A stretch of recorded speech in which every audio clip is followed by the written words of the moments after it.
Kejaksaan Negeri Kabupaten Oku menetapkan 5 orang tersangka dugaan korupsi pembelian bibit di 49 desa. 4 orang langsung dilakukan penahanan. Keempat tersangka yakni Camat Sosok Buai Rayap, staf di Inspektorat Oku, tenaga ahli, serta pemilik CP pengadaan bibit.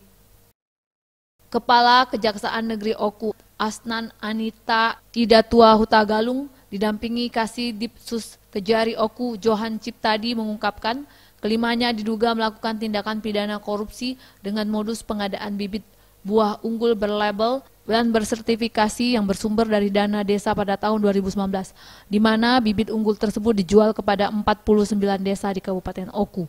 Total kerugian negara akibat korupsi tersebut mencapai 3,68 miliar rupiah.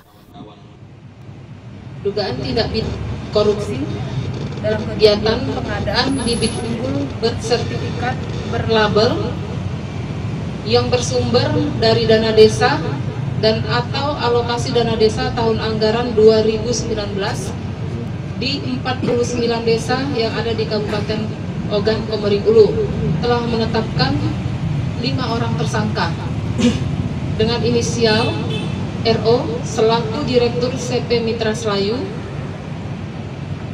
kemudian tersangka MAB, tersangka RI, tersangka HS, dan AH. Dugaan korupsi ini yaitu mengedarkan bibit buah tanaman tanpa sertifikat dan tidak berlabel.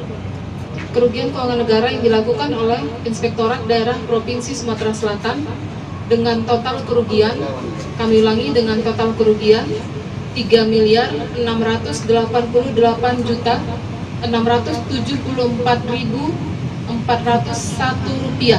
Agus Mihargo, Sriwijaya TV.